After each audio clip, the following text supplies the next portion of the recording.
Welcome back to Forbidden Knowledge News. I'm your host, Chris Matthew. Tonight I want to welcome Dean McMurray. He is a 24-year Army veteran working as a spiritual medium.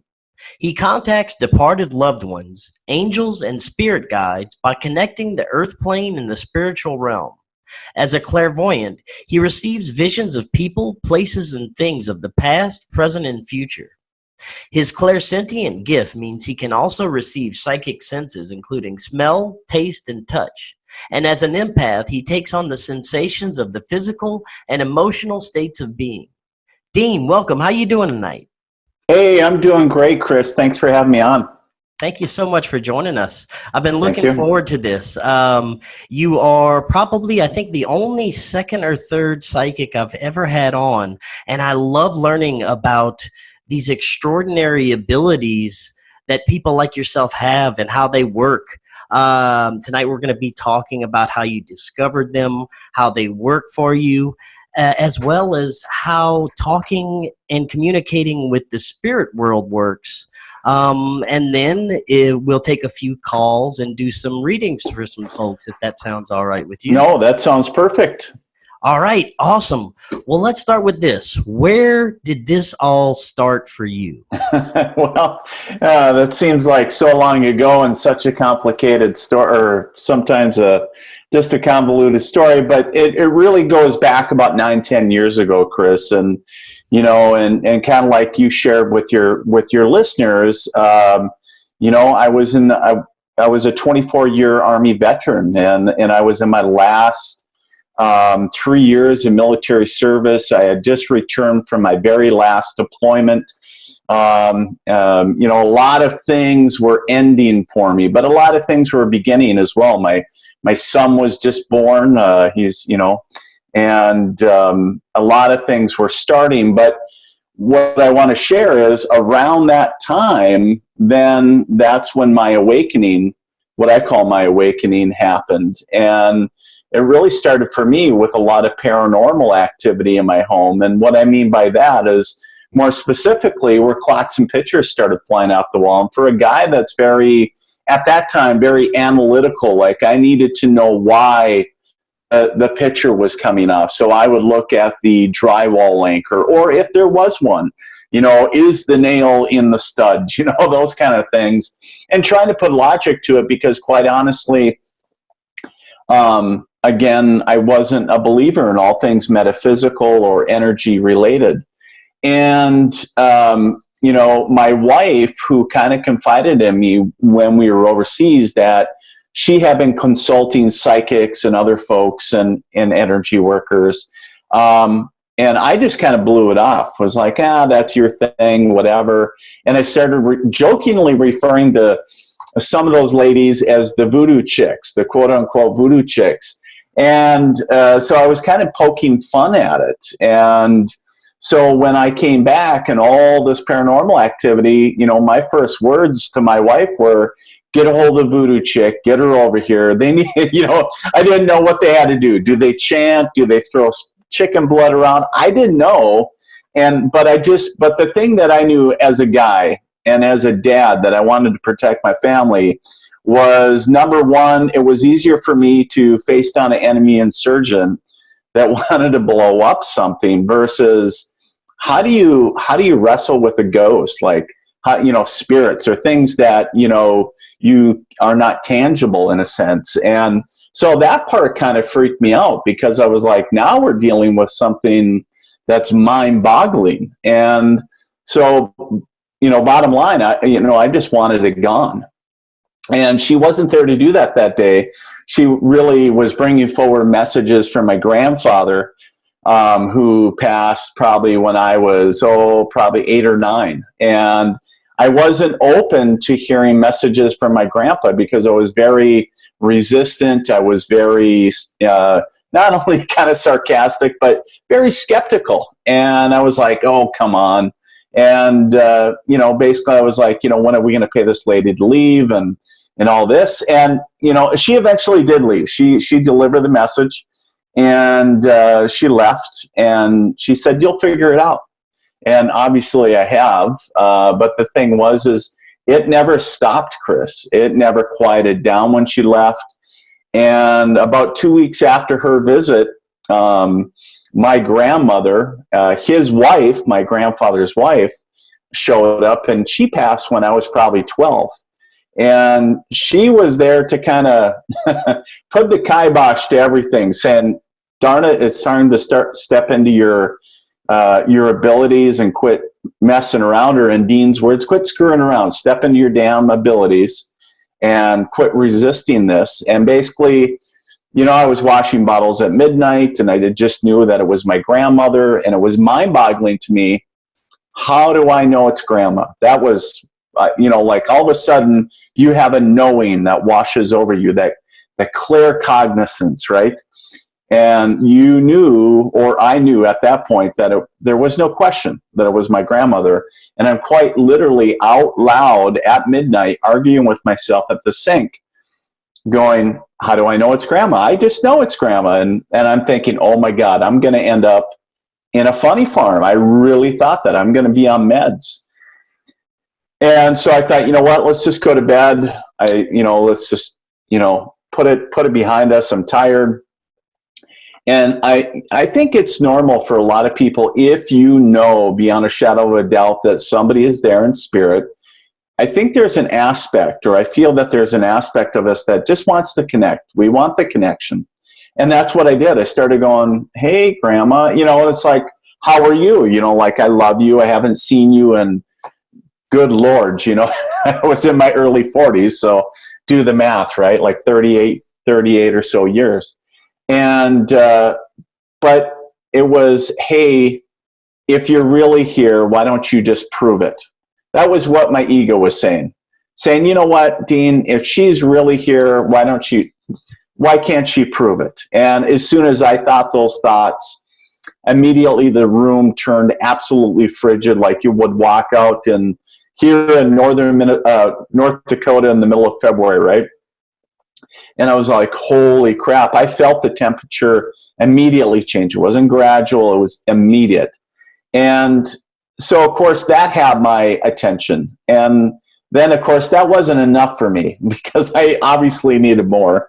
And my ego spoke up again and saying, you know what, and I put a lot of logic to it, saying, you know what, that's off-peak power. The wife has the window cracked. Somebody has a fan on, all this stuff. And saying, why don't you touch me? If you're really here, that would prove to me, beyond a shadow of a doubt, that you're really here. And so grandma wasn't there to disappoint that evening. And I'd still describe it like it was yesterday. It was a gentle yet firm pressure that started at the top of my head, went to the bottom of my feet. And it quite literally, Chris, pushed me into the mattress. And I was laying there on my side when this happened, and I could physically hear the springs compress. And I could feel the mattress, or myself sinking into the mattress. And it was more than normal compression or things of that nature, because there was part of my mind going, what's going on, and why do I feel heavier, and is it because I'm relaxing, and I'm trying to debunk it. But I knew that there was this energy or entity or somebody or something pushing me down. And it wasn't mean, it wasn't evil, it wasn't choking me, I wasn't in a paralysis. And as soon as I said, because at this point I'm thoroughly freaked out, and I brought out the four-year-old little boy in me going, holy crap, I think I broke the fifth seal to hell. How do I shut it off? I just want it gone. And I said, and all I could think of was saying, I love you, I'll love you, and see you later, grandma. And basically, like, you need to leave now. And as soon as I said that, like somebody snapped their fingers, it was all gone. The cold in the room, the weight, everything, like it never happened. And I'm sitting up in bed, out of breath, completely drenched in sweat, going, holy crap, holy shit. I mean, just everything. Am I going through PTSD? Is it a flashback? Am I, and trying to analyze myself and going, what just happened? And it was that moment in time that I began searching for answers at a deeper level. And of course, it led me to this lady that I was initially making fun of, right? The voodoo chick in my area. And because she was the only one that I knew. And so my wife was, with the support of my wife, she was very supportive. And she said, you need to go figure it out. And she said, so whatever that is. And I said, I know where to go to get the car serviced or to get the oil changed. I know where to go if I need the assistance or aid of the military. But where do you go for the assistance of paranormal? Or at that point in my life, it wasn't like, you look at Ghosts R Us, right? And so it was her. And so basically I was like, I want to figure out what this means for me. Like, why is it happening now? And quite honestly, she was telling me that I was a medium. And I said, I don't want to be a medium. I never asked to be a medium. I didn't do anything out of the ordinary. It was like I woke up one day and it's like, here you go. And I was like, no, you got the wrong dude. I'm close to retirement. You don't understand. And but it wasn't a gift to, that awakening was like, it was always there. It wasn't something that I was just given. And so that ability was always there. And so the thing is that, of course, with this lady's help, initially she was like, yep, you're a medium. And like I said, I didn't, I said, well, I don't want it. And she said, it doesn't work that way. But she said, you'll figure it out on a deeper level. And I said, well, where do I go? So I did end up taking a couple courses from her and starting to learn some nuances. But she said, you really need to dive into mediumship. And she kind of guided me to a teacher in my area. And I ended up learning some of the, I'll just call them finer principles of mediumship, because at that early stage, it was like drinking from a fire hydrant at times. Like if I was to get information or do a reading, it was like so much information, I couldn't keep up with it. And then all of a sudden it was like somebody shut it off. And I was like, hey, where'd it go? And I needed to understand how to control it and to find the switch per se, or the valve, right? And control the flow. And so I did that. And really I took a year after my training, in a sense of, that's all I did. I gave readings for free. And I still joke today, it was Dean the Soldier by day, because it was very much still, I was working for the Army National Guard here in the state of North Dakota in a full-time capacity in those last years. And so it was very much, Monday through Friday, 2 weeks out of the year, 1 week in a month, the whole, National Guard reservist type deal. But I was keeping things under like cloak and dagger type deal, because I didn't know how some of my superiors would take that. And but I was very much the soldier by day and very much the medium by night. And people would start contacting me saying, hey, I hear you're doing readings, and saying, who is this? Like calling me on my cell phone and saying, well, you don't know me, but I'm a friend of a friend of a friend. And because that's where it started, right? You give, you start with the wife and then her girlfriends, and and it just word of mouth, it starts spreading. And so I never charged for the longest time. And my retirement plan was, after the military, was to work for the local VA. And of course, I certainly, and at least in my head at the time, I had it all mapped out and what I was going to do. And the universe had different plans for me, obviously. But as I got closer, it was very evident, and it was very natural for me to step into the work that I now do full-time. And this may actually mark the 6th year that I've been retired and been doing this in a full-time capacity. As soon as I retired from the military, I've been doing this full-time. Things have changed within the dynamic and how I provide services and what's going on with that. But the premises as I've been, doing this work since then, and I continue to do it today.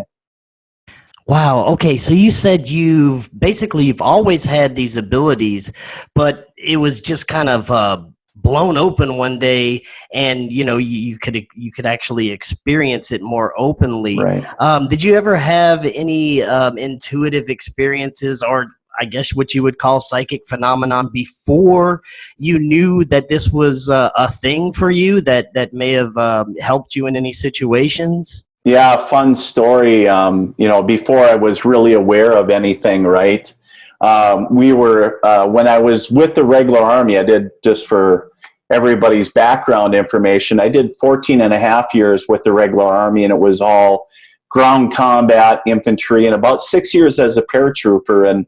And one of those, during that interesting period, I'll call it, my life, of course, was, I found myself overseas in Afghanistan. Was very, very early Afghanistan, even before the ground war in Iraq. So you think back then. And so one of the things is we would do what's called mounted combat patrols with vehicles, up armored vehicles.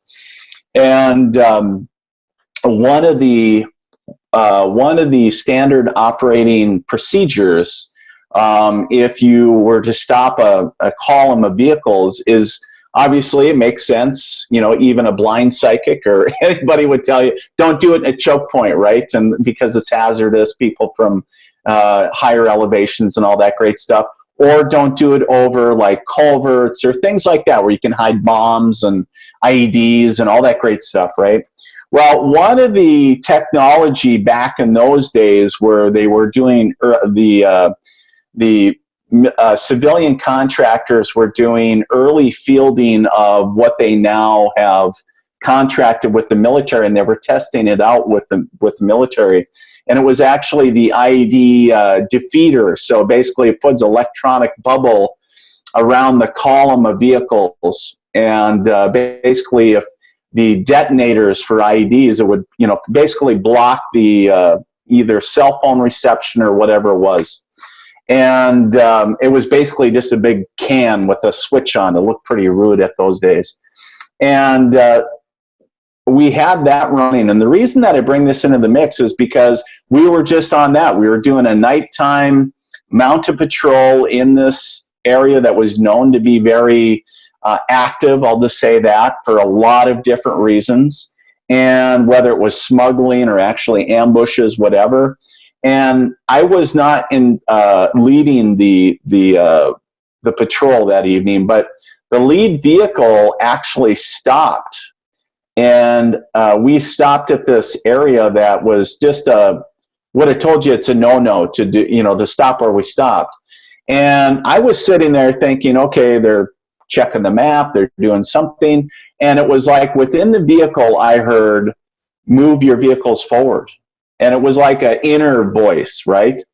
And I was like, and then it got a little bit louder. And it was like, move, like urgent, like move the vehicles forward. And by this time, I'm outside the vehicle, like trying to figure out, hey, are they outside smoking? Are they taking a bathroom break? What's going on? And I don't know I can't even remember, to tell you the honest truth, what was going on, but I had to sprint forward to the lead vehicle and saying, we need to move the lead vehicles forward another 500 meters to get the last vehicles past the danger area. And we were actually, the other patrol leader and I were standing there discussing this, when we actually heard an audible click. We heard it off it's not undergrowth, but it was off the edge of, kind of like a little ravine that was off the edge of the road. And we both looked at each other like the pucker factor, you can imagine, because we're like, holy crap, that sounded like a detonator going off.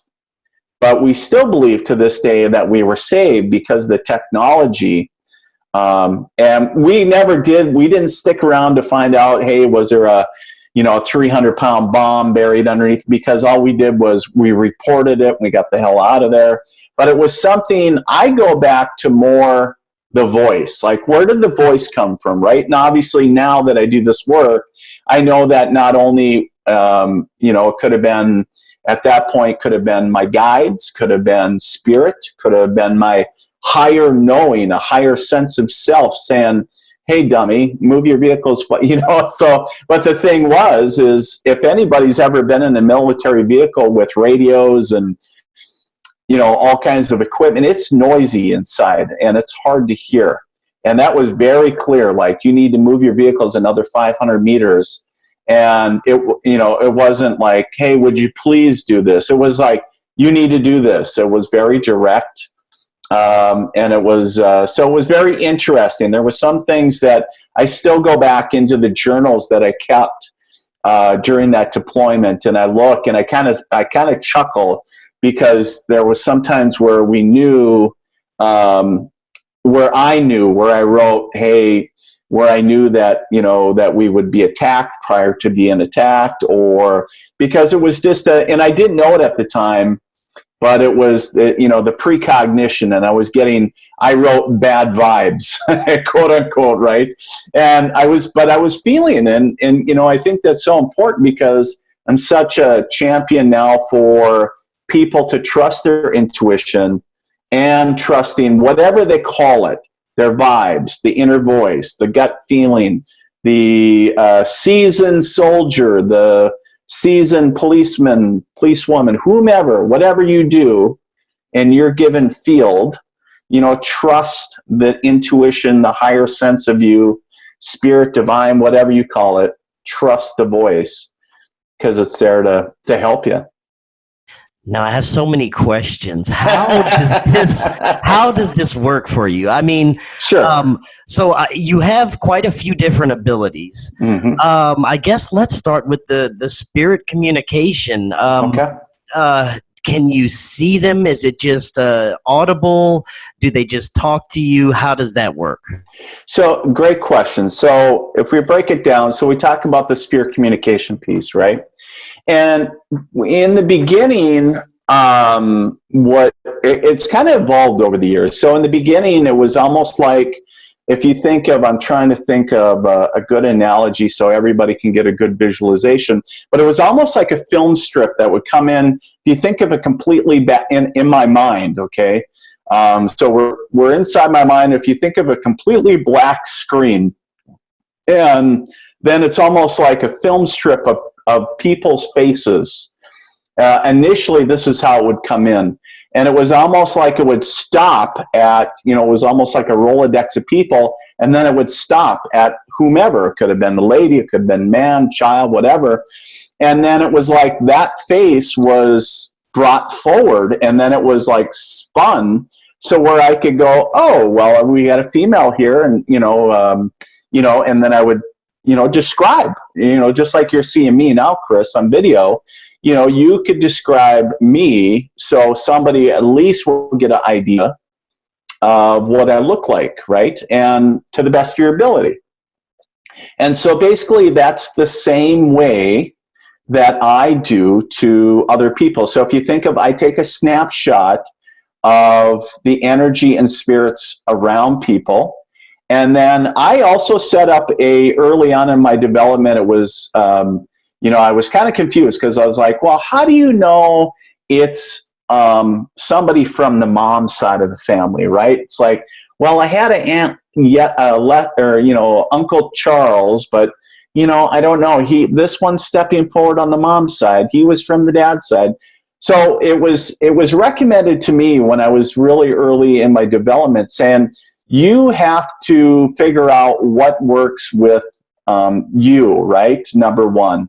But the other thing is saying you have to have a system. And it was recommended to me to say, pick a side for the mom side of the family, and pick a side of for them to step forward if they're from the dad side. For example, so when you're looking at me, Chris, so if you think of, so if I tap this side, this is my left, but it's going to be your right, correct? And if I tap on this side of my shoulder, which is my right, your left, So you could say, hey, any spirits that step forward on my left, your right is the mom's side of the family. And then anybody that steps forward on my right, your left, is the dad's side of the family. So as I look at you on video, Chris, any spirits that step forward, like on the screen here, you have a little eagle on to the left of the screen, but that's actually your right. So everything's reversed, obviously, right? So now I have kind of what I call a family delineation. So I know, hey, if you step over here, so it's kind of an agreement. Everybody from the, I treat it, think of a wedding, right? Everybody from the, not the bride and groom, but the mom's side, dad's side. So everybody over here, moms, everybody over here, dads. And then anything above is where I consider saying, okay, I'm going to consider you an angel, a spirit guide, or like a guardian angel, okay? And then as far as exactly who they are, we go off by vibration. So sometimes I'll get, hey, you know, obviously due to age, but sometimes we'll get a vibe, right? So it's like, ooh, they kind of feel like the drunk uncle or like the crazy aunt. But a lot of times when I give enough information, and I know that we did a reading for you earlier on, and through the validation, remember how I connected is saying right away, you're like, oh, that is from whatever, is saying, yep, that is, I recognize and validate that to be this person, okay? So, you know, talking about that. Now, there's a couple nuances for me. Anybody that steps behind and at an angle to the sitter or the client is either a distant cousin, so you think of second, third generation, whatever cousins, right? Kind of removed, or also could be also anybody that was maybe like a classmate, somebody that was maybe a friend but not really close or real close family, right? And then so there's a couple variations of that, but then anything that steps in front of them for me is very clearly either a sibling, a child of theirs, or a spouse. So you think of you, right? Somebody else that completes you. So you think of a lot of times, very common if I'm doing readings for moms, not all the time, but obviously, and it's a sad subject, but miscarriages, right? And so sometimes we'll get, you know, a baby that steps in, or sometimes grandma likes to come forward holding the babies because it's a comforting thought saying, hey, grandma's taking care of the babies. It's just a simple message in that. Here's what I'm going to throw out a caveat with this too, Chris, is that I'm sharing with your listeners how I connect. It's very important to me to differentiate because I don't want somebody to go to a teacher, wherever that is, and say, well, Dean McMurray said that it has to be this way. No. A medium is a medium is a medium. We all do the same thing, but we all do it different, okay? The same with healers, the same with whomever does whatever type of modality, okay? The universe is going to work with you uniquely so you understand within your mind under, or how am I going to say, the concept within your mind, basically the way that you learn or retain information. Some people love songs, but you know, a lot of times with me, sometimes too, is analogies. They'll show me different things, kind of like I don't want to say a picture story, but sometimes it's not always literal. So if I see like let's see, what would be a good one? You know, sometime one reading, they showed me the client that I was given a reading to. This was actually my instructor at the time, and I still remember this because it was so odd. And it was his grandmother was showing me him walking into an inky pit of money, and I said, that feels kind of dark. And I was like, I need to describe exactly what I'm seeing. And I said, I don't want it to sound dark and ominous, but I said, it's just, you know, understanding it's around money and saying, yep, he's saying it's talking about him and his wife just had a discussion about not getting into financial issues, right? Because money can be a tricky subject, and it can be not a money pit in a sense, but there was meaning for him in that analogy. So sometimes will you get analogies, but for me, the way it works is I will get, you brought it up, the clairvoyance. Well, I see images. I will see clips of sometimes movies, different things. Sometimes I'll get visions of, we think of the future or different things like that hasn't happened yet, or the past. And it's really for validation of the client, or as a lot of folks call it, the sitter, but it's client. So, and then of course the clairsentient, right, to the feeling, the knowing in a sense, is I really open up my whole body. A lot of mediums will say, well, if you're doing the psychic piece, you're not doing the medium piece. And I would disagree, because I choose, and I have chosen to develop this ever since I started. It was just something natural that I was like, well, if I'm also psychic, wouldn't it make sense to use my psychic abilities within my mediumship while doing medium work? Like, if I can smell the bread or the cookies that are so that would help in aiding the validation of grandma, wouldn't you use that ability? And so I was like, so it's kind of a contradictory issue, and it's really about labels. So I blend, and I also teach this with my students, is to try to hone some of your, the abilities. And so, I've tasted and smelt different things, like, having an aunt that steps forward and was a chain smoking person, whatever, right? And the stinky Pall Malls or the Camels and all that great stuff. So the different abilities. So and then of course the empathic piece, as far as feeling people's state of being and everything, because that is more on the psychic aspect, but that helps me also discern when I'm doing work, as far as if I need to do healing or if I need discernment, especially if I'm doing cleansing houses or cleansing people. When we start talking about, and a lot of people would label it as possession cases, different things like that. So start coloring outside the lines, and we start blending the abilities of psychic, but I don't want to get too far off the subject. You getting back on the mediumship. And then of course the claircognizant piece, the clear knowing. And then there's also clairgustance, which is clear tasting. There's so many different things. Taste, feel, touch, knowing. And I don't know. I'd like to say that it comes in waves sometimes. It's like really what you need at the time it opens up for you. Does that make sense? It does. It does. And you also communicate with angels. Is that right?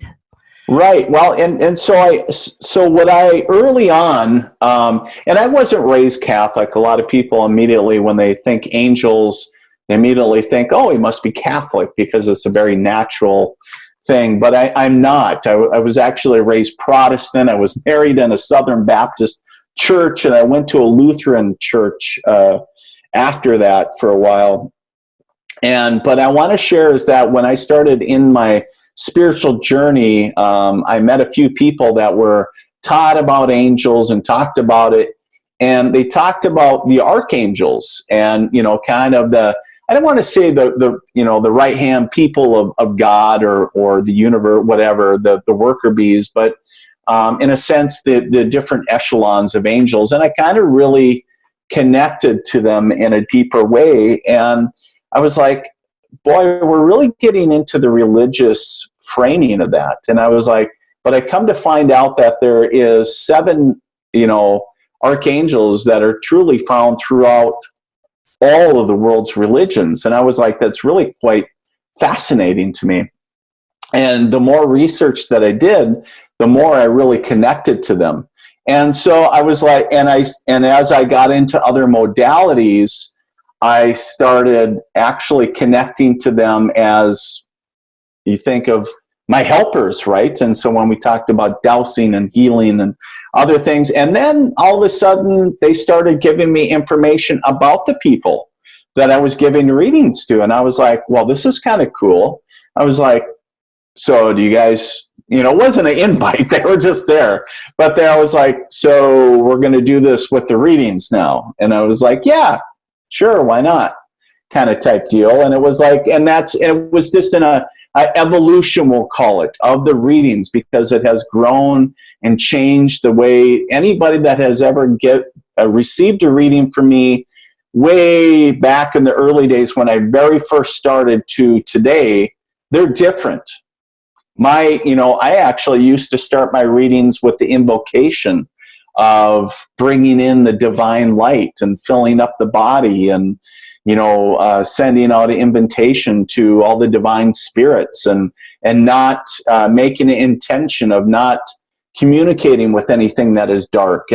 But I found, I started thinking about it, and I was like, you know what? I was like, that's great, but at the same time, I'm burning up 5 to 10 minutes of this person's session just by doing this invocation.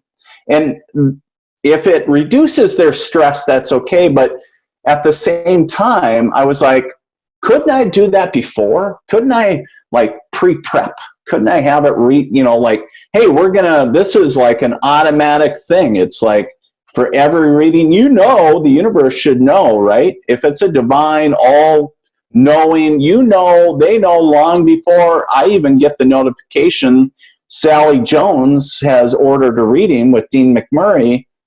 They should know that. Hey, Sally Jones, hey, you're going to have a reading with Dean. I don't know that, but they do. So my thought is saying, hey, we're going to set this up as a rule. That's not going to change. So Dean McMurray is not going to be sitting down and having tea and having a chit chat with anything that's dark. And I'm only going to communicate with that which is light. And when clients come to me or connect on the computer or on the phone, here's my intention. And that kind of born, I think we talked a little bit earlier too about ethics too, but that kind of brought that forward as well, and saying, what is that? What are the ethics that's going to guide me in this work? And so does that make sense to you? It does. It makes a lot of sense. Okay. Now, the angel communication, it seems like it would be an intense energy to feel. Could you tell us a little bit about how that communication works? So I guess it's really hard to describe, I guess, but everything is energy, right? We've heard that over and over and over. But when you really tap in and you start learning, on what level is it vibrating, and I always say it's really hard to describe because angels are always more buzzier. That's my word. I'm kind of lost for words sometimes, but they're just so high vibrating beings, and some have been reincarnated, some have not. You got all different types of divine beings or angels, right?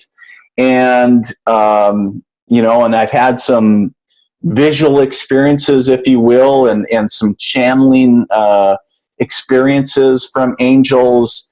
And I can tell you that if you have ever experienced pure, unadulterated love, something that would just bring you pure joy and happiness and maybe make you want to just cry for no reason, right? It's just like you are so happy, you're filled with joy, and it's just like, oh my God, right? And take that and just amplify it. And it's just so high, and because the thing I would say is it's so, and I would say that it's it's so the energy is so soft and fluffy, I guess. It sounds funny when I say it out loud, but versus if you take that energy and compare it to something that's dark and it feels like you think of molasses or, you know, tar, something that's very sticky and heavy and pulling, and you think of anything that would be pulling on your skin or anything, you know, like in that sense. The contrast when you have felt a little bit of the dark energy versus the immense bright energy of, we think of angels and the universal God energy. I mean, there's no comparison when you kind of know that what is angel energy or what feels like that. It is. You know, Chris, you mentioned it saying it's got to be intense. It is, but it's not like where it's now. It's not like where it's like, ooh, you know, I'm like totally wiped out. But in the beginning, because they don't come down to our frequency, we have to match theirs. But you know, maybe we can't reach their full frequency, but enough to communicate and understand, saying, okay, you know, that's what you're trying to share. Okay, I got that. I feel what you're trying to share or communicate, whatever the message is. So, have you ever participated in any investigations, law enforcement or otherwise, like private investigations, anything like sure. that? Absolutely. So I did volunteer for a while with a great group of folks, a nonprofit that's called Find Me. So Find Me is a nonprofit organization that has psychics and remote viewers and dowsers. I mean, all kinds of modalities all around the world. And they work on cases, homicide and missing person cases all around the world. And basically what they do is, you know, we'll get an email with the case, and then, you know, last known location, and then they'll want to know if they're still living or deceased. And then if they're still living, you know, where did they go? If they're deceased, can you direct them to the body? And we never, they don't tell us like, hey, you were great, or you got whatever. And I think the thing is that with that is, because it doesn't inflate your ego, right? It doesn't, you know, it's just kind of like you just keep on shooting the way that you are and saying, you know, and you're trying to stay, you don't want to sway your answers, because in this work you can. If you really, you know, saying, well, I don't want to be wrong, and all of a sudden then you're starting to filter what you're saying instead of just letting the raw information flow. If you try to start making sense of it, because a lot of it doesn't, instead of just saying, if you see a white truck, saying, why would I see a white truck? I don't know, but, you know, write it down, because it may make sense later. Maybe it was part of the scene. Maybe it was, you know, maybe it's on a surveillance camera. Who knows? It's not for me to discern whether it makes sense or not. So anything and everything goes down. Any smells, hey, I smell gasoline, I see this, I see that, I feel this. So that all goes on a report. It gets sent up, and they you know, dispatch. They work with law enforcement and other folks. So that was always fun. And there's been other things as well, doing readings for completely random families where the deceased, we actually have one local, and it wasn't intentional, but the girlfriend of this gentleman that went missing was there with her son, which she had with this gentleman, and he was probably 13, 14, and he stepped forward to communicate with his son. And she wanted to know where he was. And actually, the river had just dropped in river level, or the water level. And he was found the next day after the gallery. And there was some really cool, still goosebumpy messages that were shared with him. and with his girlfriend and all that. And so it's kind of crazy. So whether it's directly, indirectly, you never know where you might be asked to assist with. So. Wow, fascinating. Have you ever, I guess, assisted in clearing any negative entities from houses or even attached to people? Absolutely. Actually, it's kind of funny that you bring that up because, not long after I took a course in mediumship, I took a course in dowsing. And for those that are not familiar, dowsing is the ability, obviously, a lot of people immediately go, oh, water witching, right? Find wells and stuff. But you can also use the same modality to do what they call ghost hunting, or to find negative energy within homes. And that's kind of what I was trained to, is basically the ghost hunting and cleanse the energy in a land or a home.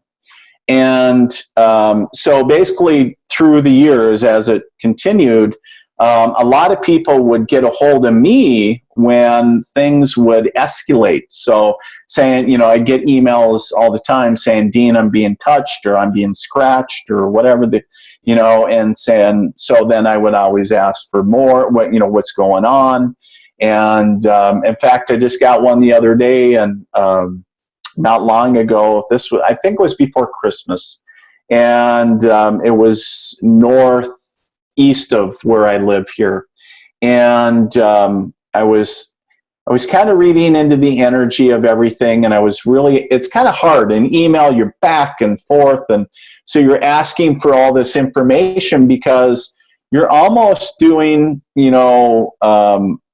I don't immediately connect to the energy of the home and what's going on because of my ethics, because I believe that is personal space. And if they want me to come in or to start doing it, saying, then I will connect. But otherwise, sometimes I'll just kind of do a distant, call it a scan, see if it feels negative or if it feels what I call just general paranormal activities. Maybe grandpa saying, hey, wake the hell up, right? Kind of like I had. And so one of the things I was like, I don't feel that this case is for me. I referred it to actually a friend of mine who lives very close to there, that is a practicing shaman and also paranormal investigator, has been doing that for many years. And I was like, okay, kind of hand it off to him.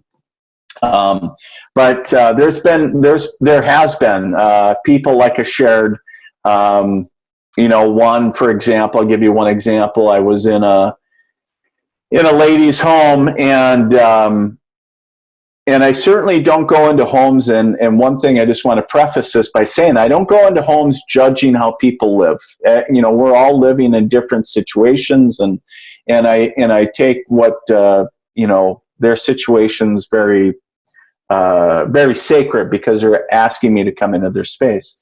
So I don't care if you live in a $5 million mansion or a $500 or a $50,000 home. I treat them both the same.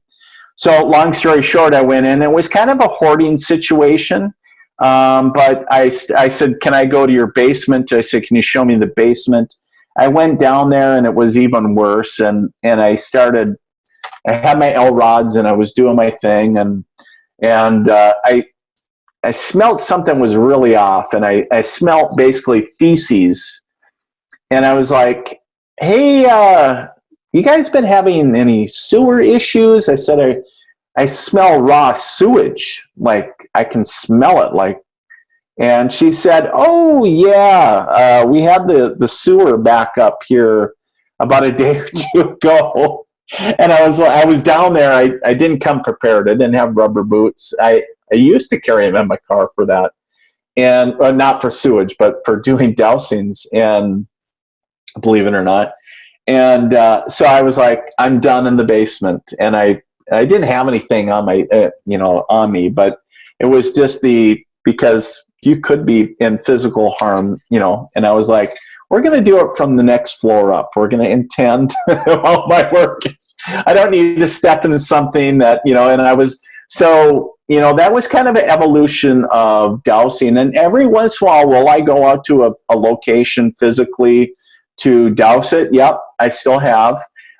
There's been times where I've crawled, even my brother's home, his old home. I was kind of in the crawl space, kind of hunched over, and I was down there with rubber boots on and, you know, down with the gravel and all that stuff. And it's interesting because sometimes the homeowner hasn't been down there ever since whenever, right? And so I get down in these areas, and I'm not afraid to go check them out. It's part of it is a little fun to explore. But at the same time is you got to be very cognizant of what you're going into, because it could be potentially not only energetically, I get that piece, but also physically harmful, right? So it's like you think about the raw sewage piece and all that. But another piece was, and we helped that lady, by the way, the raw sewage issue. But the other one was, you talk about like possessions and individual. I had a gentleman, he was in his, I want to say he was in his late 50s, prior service, Marine Corps, you know, regular straight-laced guy.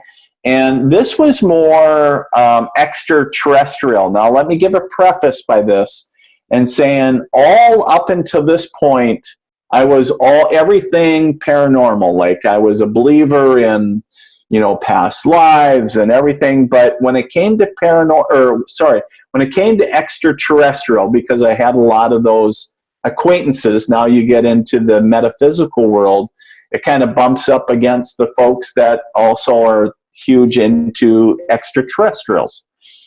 And I just couldn't quite go there as far as belief in that. And I was like, you know what, that's okay. I'm just going to leave it. I'm not going to be in judgment, but I just can't wrap my head around it. Until I had this case, and I went there for normal home dowsing in an apartment. And basically what it was is there was an attachment. It was more than one, and I got rid of most of them. But we were talking about reptilian entities basically doing a possession issue, and I was trying to use standard dowsing, like for spirits, on reptilian entities. And I was at a loss because I was like, everything I was doing wasn't working. And I kept on getting false positives because they were influencing my results. And I was at a loss. I was like, what? I don't know what's going on. Why can't I do what I do? And I had a mentor. I reached out to him finally. I said, God, I'm at a loss. And Wes, can you help me out? And he goes, Dean, he goes, next time, he said, you got another appointment with him? And I said, yeah. And he goes, next time you're there, he goes, look at his pupils. And he goes, and I said, well, what's up with the pupils? And he goes, I'm not going to tell you what's up with the pupils. You'll know it when you see it. And I was like, okay. And so the next time he came to my office at that time, I said, okay, we're going to do a little meditation. I don't know what we were doing. And, but I do remember saying that, hey, we're going to do, I was looking at his pupils, and but I was also really guided to buy these tuning forks prior. And I don't know why. It was like, I have to buy these tuning forks. And they're also tuned to a certain frequency of DNA, like human DNA. And I didn't put the two and two together till afterwards. And so when I was looking at his temples, it was almost like somebody was telling me, hey, you know, like, hit the tuning forks and put it on either side of his head, you know, a ways away, but create a vibrational distortion, if you will. And it was so crazy, Chris, because when I did that, it was almost like, if you think of, you know, Flash 2 Matrix, the movie, it was like you see of this, you know, distorting the energy around him. And then it was like I saw you think of the reptilian pupil, and it was only for a second, but I saw it. And then it went away, and I was like, holy shit. I was beside myself. I was like, holy crap. I was like, I just saw that. And I was like, and I was like, aha, I see you. And I was like, but now what? It's like, finding an alligator in your swimming pool. Ha ha. And it's like, but now what? Like, you got it, but like, now what? And so long story short, through a series of trial and error, because I was really in a big learning curve. That was a huge one because it was all new energy. It was a complete big shift. And really, that's when I started learning about Arcturians and different, emissaries of light and different things. And I was like, oh, cool, like the archangels of the galactic realm, and and kind of put it in my perspective. And it was really kind of eye-opening. It was a little scary, to be really honest, because a lot of the people that taught me were giving me guidance on how to deal with it. And I said, no, you don't understand. That old way that you're telling me isn't working because I've already used it. It's like giving me a can of Raid and what I need is like a tank, right?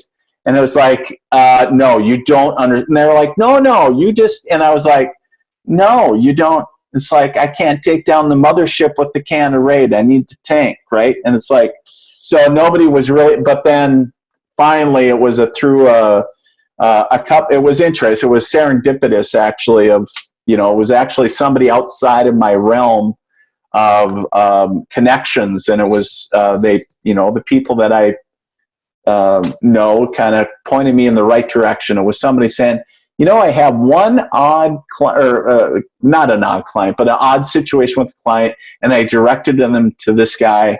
And so I reached out to him, and was the right connection, anyways. And long story short, was able to get the gentleman the help that he needed, and he went on to,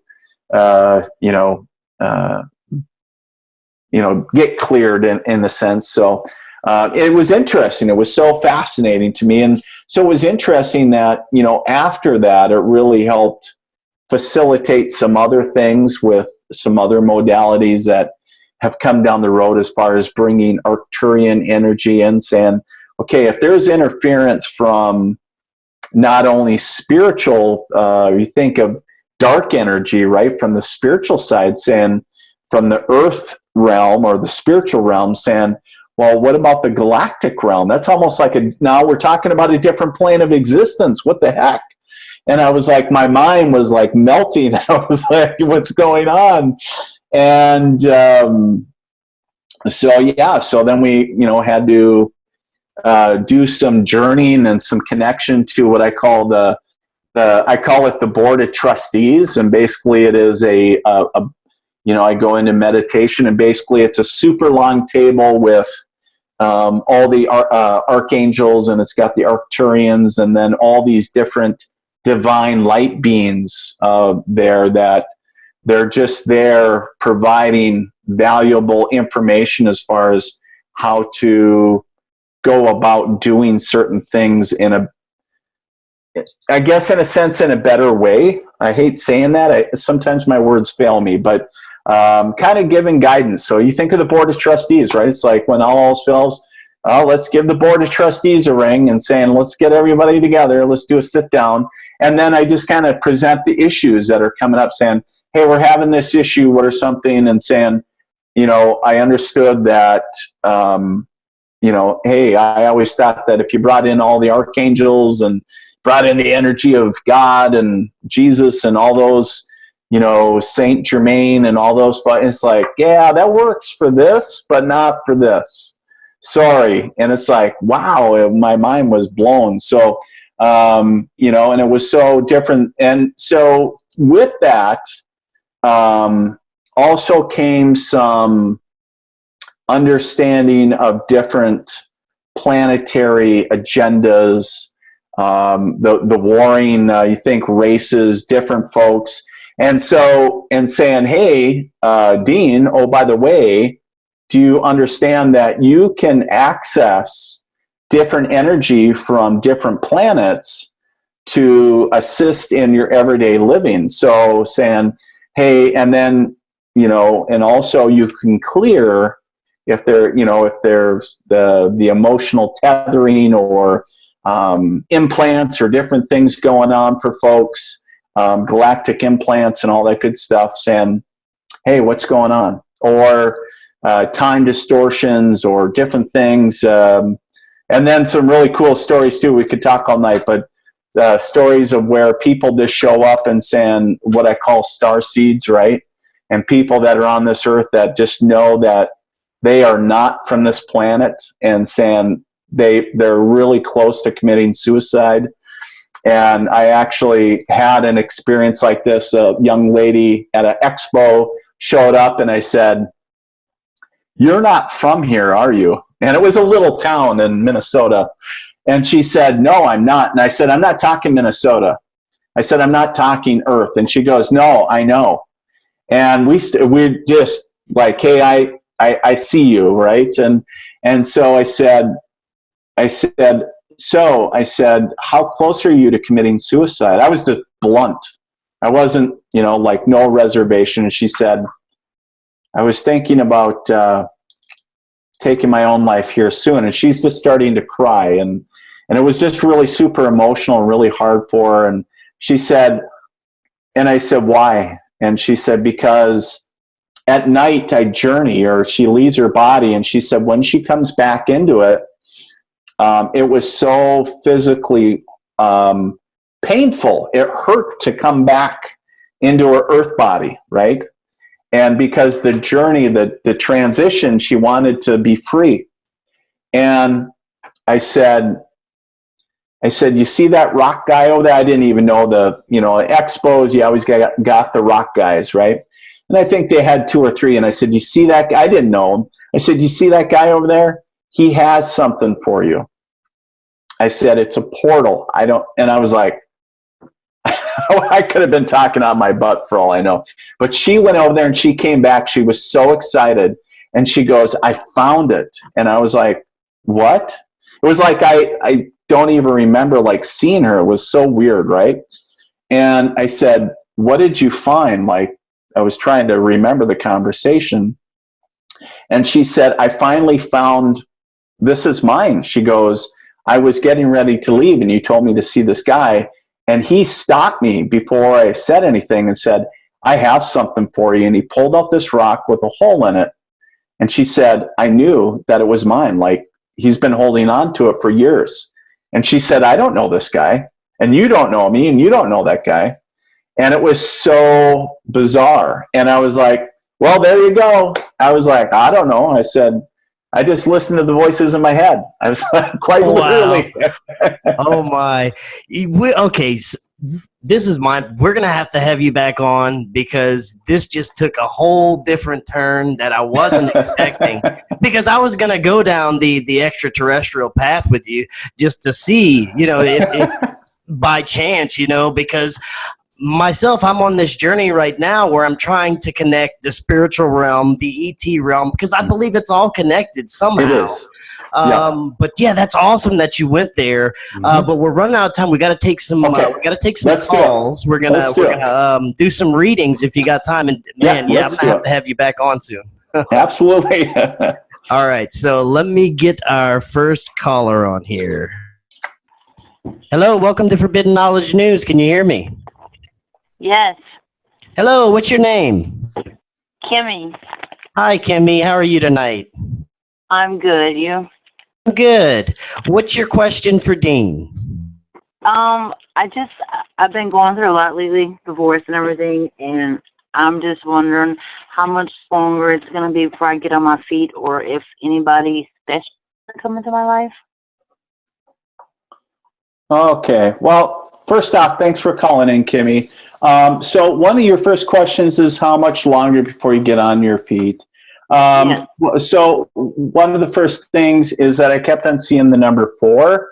So I'm understanding that I'm feeling like before it's pretty firm is I'm going to say that it's around the 4-month mark. Okay. So where it feels like where you're kind of solid again. Okay. So obviously right now, you're kind of would be understandable in a tough situation right now, but kind of feel like somebody, punch you in the gut, so to speak. Then when you talk about like somebody special, right? Yeah. Is it like long term? I would say in a year. But if, obviously I'm just going to stay with that because I was going to say that the energy is there for love. But as far as if you want something to stick, I would say within about the year mark. Okay. Okay. All right. Thanks, Kimmy. Thank you so much, Kimmy. Okay.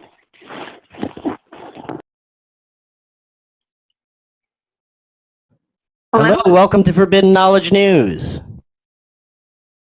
Hi. Hi, what's your name? My name is Lily. Sarah Lily. Hi, Lily. What's your question for Dean tonight? Very much for taking my question. I really appreciate that. I started doing some acting, and I was just wondering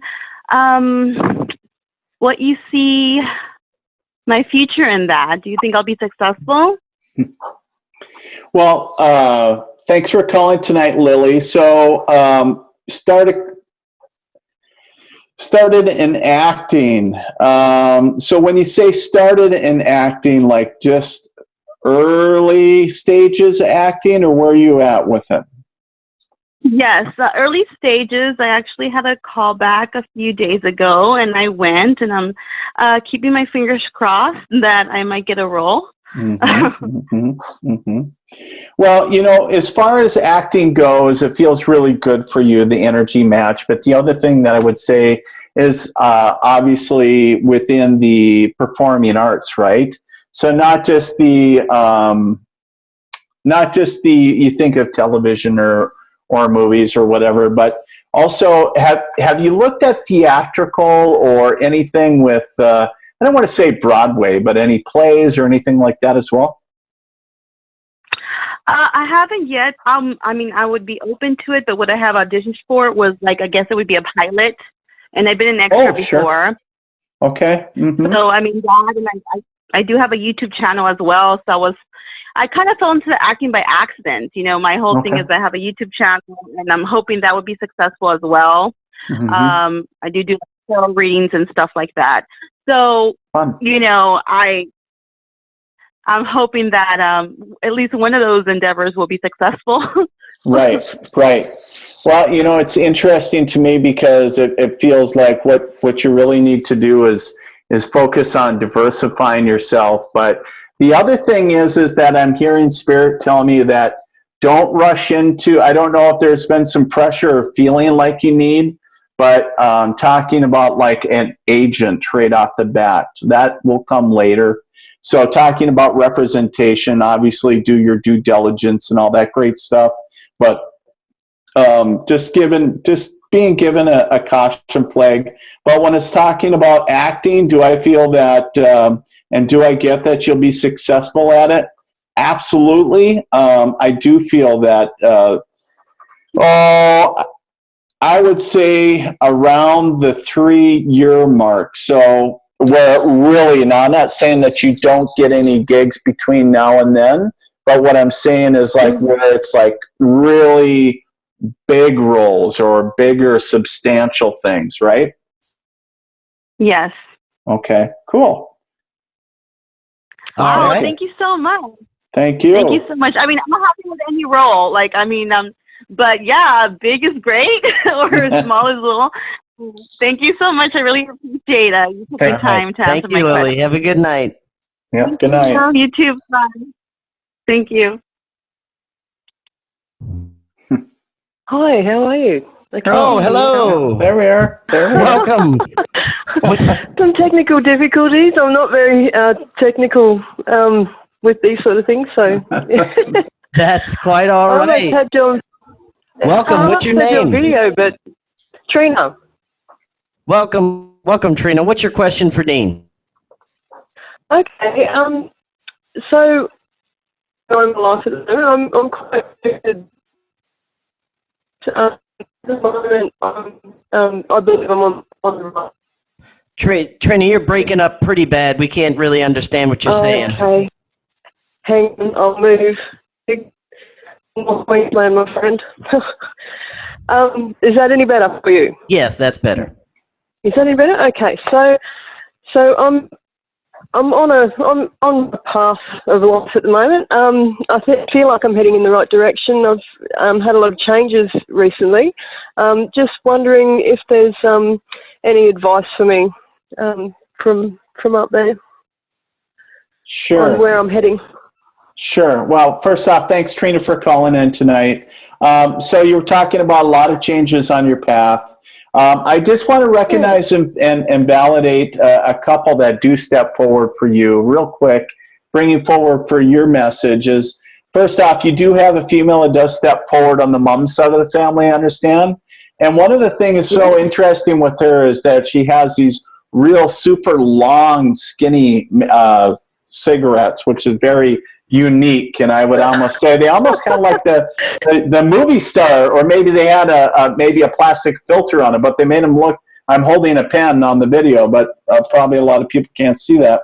But so just make it super crazy looking. But the thing is like she almost kind of has that actress flair almost with her. But the thing is that with her, is that she's talking about absolutely. She's saying that first off is you are exactly where you need to be personally. Secondly is you need to know that the changes that you're making now, as difficult as they are adding up. It's basically like you're planting the seeds for a greater tomorrow, right?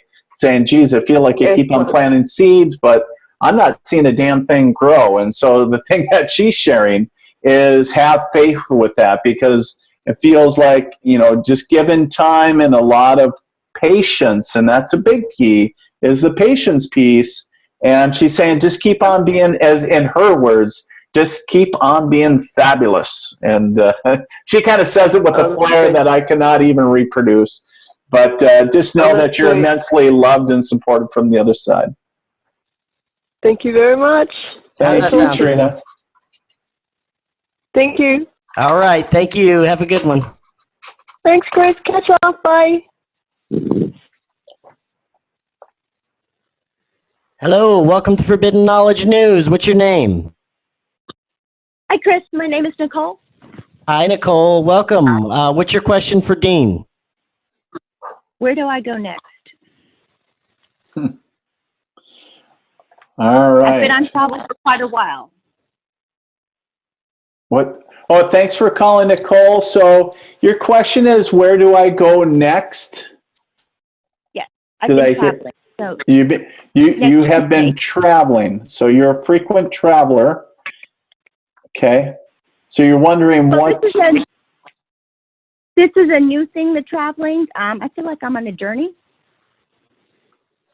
Okay. And I've been gone for about 5 weeks and not quite sure where to go next. Okay. Well, it's interesting because while I was waiting for Chris to connect to his next caller, the thing that I kept on hearing, and not that Chris has any call waiting music, but it's I kept on hearing Elvis music, which was very unique. And not that I feel that you need to go to Graceland by any means, but it was interesting. It was like just kind of really enjoying things. And so have you already been to Greece? Yes, I've been to Athens. Okay, you have. All right. All right. Well, one of the first things, the reason that I asked about Greece is that was the first thing that I saw. And I don't know if it has a special love or pull to you, but the thing that I would share is that, and this is a really great reminder for anybody, regardless of whether you're thinking about moving somewhere or going on a trip. And here's what I would, and this is called map dowsing. So you guys take out your pen, paper. This is Dean's little note for map dowsing. So those of you that has a pendulum, you can use it. An L rod, you can use that as well. Or you can actually, kind of intuitively scan with your hand as well. And so if you have a map, so an international map, obviously if you're an international traveler, the area for your area that you want to travel, whether it's just the United States or the world. And so what I would share is that go over each continent and just ask, is this the area, is this the country, continent, whatever that I'm to travel to? And then you can break it down from there. So then, whether it's Africa or Athens or it doesn't matter, Timbuktu, it doesn't really matter, because some areas might not be in your highest good to go there at that moment in time for whatever reason. It doesn't always have to be something bad. It just means that the energy is a match elsewhere. So but the thing I did see, I know, Nicole, is I know you said you already been to Athens. I did see Greece though, so kind of give that some credence, kind of sit with it, see how it feels. But also, does Elvis music make any sense to you? I know that I did clearly hear that prior. Are you a big Elvis fan, or was there or was there somebody on your mom's side or dad's side that was an Elvis fan? Not that I can think of, but it could be symbolism, so I'll think about it. Okay, sure, absolutely. So, sit with that. But as far as where to travel to next, my first guidance for you would be Greece, but to relook at that. And obviously, it's a big country. Maybe expand out from Athens, but sit with that and see how that feels. And obviously, always go with your intuition first and foremost over what anybody says. Because if it doesn't feel right to you, say, nah, I've already been there, it doesn't feel right, then go somewhere else. But I would say go with where your intuition leads you. From you telling me Greece, it actually leads me to South Carolina, surprisingly, but it makes sense. Okay. See, and you never know. See, Chris, we were talking about that. See why make, and what's interesting too is, in like down south, they have some interesting names for, like, for example, down by Atlanta, or not by Atlanta, but I think it's in Kentucky. They have a Lebanon, Kentucky. I think there's different names for, so that could, and that's interesting that you bring that up. So if your intuition is saying, hey, you say Greece, but that keys me to that area of the United States, then as long as it makes sense, that's all that matters, Nicole. It does. It makes perfect sense. Thank you. Perfect. Thank you. All right. Thank you, Nicole. That is so right, crazy. Yeah. Have a good night. Don't you love it when it works out like that? Yeah, man. Synchronicities. Right? Synchronicities. You got to love it. Hello. Welcome to Forbidden Knowledge News. What's your name? Jeremy. Hey, Jeremy. Welcome. What's your question for Dean?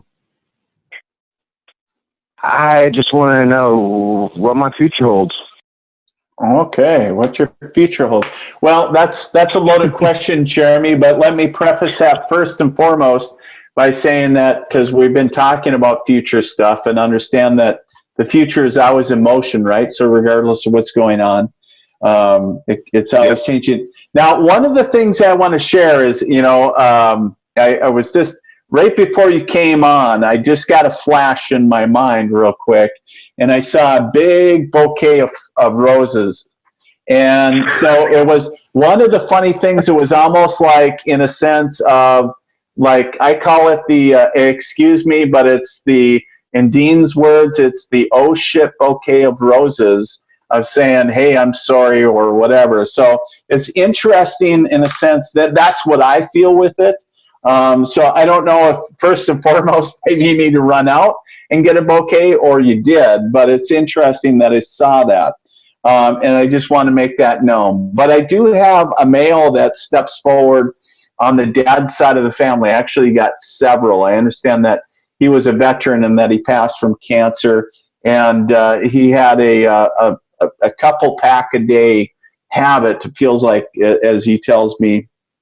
And the other thing with him is he was very much into, give me a second here. It is it almost feels kind of like I was like, oh, is that whiskey? And he's like, well, that's bourbon. And I was like, well, I don't know. I was like, so here's the thing, Jeremy, is that, and I could smell it on his breath too. If you ever smelled somebody that has alcohol and cigarette breath, nothing against the guy. He was quite in North Dakota, we call him, oh, he's a hoot, but he's quite the character anyways. And he's like trying to chat me up. But the thing is with him, first and foremost, is he's telling me that he is extremely proud of you. And he's not saying that in my nicey nice ways. He's saying, I'm proud of that sumbitch. And that's the way he exactly says it verbatim. But the thing is he talks about, he starts laughing about your question about what does your future hold? And he starts joking. He goes, it's not going to hold much if you don't go down and fill up your gas tank on your truck. So I don't know if you're one of the type that always runs it like, hey, I'll just put another $5 in or whatever. But I don't know. He makes mention of the fuel in your truck, which is so weird. But the thing is, he does talk about changes in job or career. And this comes up to be really a really specific thing. And he's saying he's got a few things going on. Number one, feels like you've been wanting a big change within employment. And he's saying that we've been working really hard on that. But it feels like wherever you're living, your geographical area feels like the opportunities are kind of what I would say limited, right? And so you think of the higher you want to go. Of course, I don't want to call it the pyramid thing, but a lot of times in companies, the higher you go, the less opportunities there are. It's just kind of the way it is. And it doesn't feel like there's a lot of other opportunities presenting themselves currently. The other thing that's connected with that is like a big, what I would call like the full-size Ford King Ranch version, like all decked out, bells and whistles. I don't know if that's been on your Christmas list since, forever, but the thing is, I feel that connected to that. So maybe that piece of, hey, I really would love a brand new big truck, or maybe you just bought one, but it feels more like a want. So the thing is, I feel that there's a lot of change when it comes not only to employment, but it's just been, I feel a lot of stress. And I do want to recognize and validate it's been also challenging because I'm just going to say it. There's also been, I'm feeling some, not directed to you, but it feels like somebody within your acquaintance or kind of distance to you dealing with suicide. Does that make sense to you? So whether it's like a year or two back, it's almost like a little past. Does that make sense? Yeah. Okay. So the thing is you got to also get through that. I'm going to give you down and dirty Dean's language, okay? You got to let go of that past shit to move forward, Jeremy, okay? Because if you can't move on and find some way, I'm not going to say heal, because here's the thing with grief, whether you want to acknowledge it or not. Because us guys, we don't like talking about the crap, and quite honestly, because we don't like showing our emotion. And it's just the way it is, right? But that's okay. But at the same time, you got to find a healthy way to deal with it, and so you can move on to keep your eye on the prize, to get where you want to go. And you got to let go of the old crap to get the new stuff. And it's kind of like almost the anchor is weighing you down, and it can be challenging. But sometimes you got to. There's a saying out there saying, the treasure you seek is in the cave through the cave that you fear. And talking about, you got to deal with all the crap that's that weighing you down and all that. Does that make sense? Yes, it does. All right. Beautiful. Thank you, Jeremy. Thank you so much, Jeremy. Thank you, Chris, man. You're a cool cat. Thanks, guys. Yep, you bet. Have a good night. Yep. You too. Hello, welcome to Forbidden Knowledge News. What's your name? Amanda, thanks so much for having me on. Hello, Amanda. What's your question for Dean? My question for Dean is, I'm very curious about my son, Michael. He was 17 the last time that I spoke with him. Is there anything that you could possibly tell me? Okay, so, well, thanks. First off, thank you, Amanda, for calling tonight. So last time, and how many years has it been since or how long has it been since you've talked to him? 5.5 years. 5.5 years. Yes. Okay. And there's been no contact with your son since then? No. Okay. Well, it's interesting because, and before we jump into that, it's interesting because I initially I saw this was board games, right? And I was like, what's going on with the board games? But it was more predominantly checkers. But then there was a female that was on the mom's side of the family that stepped forward, and she was almost like, I almost wanted to call her the gateway caretaker, like really watching out for people and saying, so it was almost like letting you know that she was watching over him when you couldn't. So it doesn't feel like he's crossed over. And so it's kind of tricky a little bit because obviously it's been 5.5 years and your son is an adult. So just because of my ethics, I certainly can't, but I know that you're not, I know the question you're asking, you're not asking it directly. Is he still, you're probably asking, hey, is he alive? I want to know if my son's alive. And it feels like his energy is very much alive. But as far as how he's doing, I certainly will not, because it would be a violation of his energy as far as what he's doing or tapping into him directly. But as far as answering the mom question, saying what the heck's going on, but it almost feels, obviously is kind of that, what I would call the very guarded energy. A lot of times when people put up walls or, emotional barriers saying, hey, it's my choice to disconnect or remove myself or, yeah, a little bit heavier though, to be really honest. So I don't know if, does that make sense? It is really heavy. The part about the female and the checkers. My mom, she passed away last November, and we played checkers almost every day. There you go. I couldn't even tell you, but my son did die in 2014 from a horrific car accident. And I thought that because he was a sensitive and because I thought I would have heard from him by now, I thought that I would have some kind of, way to say to myself, this is where he is. He's okay. He's this, and this, and maybe I can put a little bit of closure to it. He does have a twin sister who is alive. Okay. Yeah. Well, I'm going to say this is, number one, I'm sorry for your loss.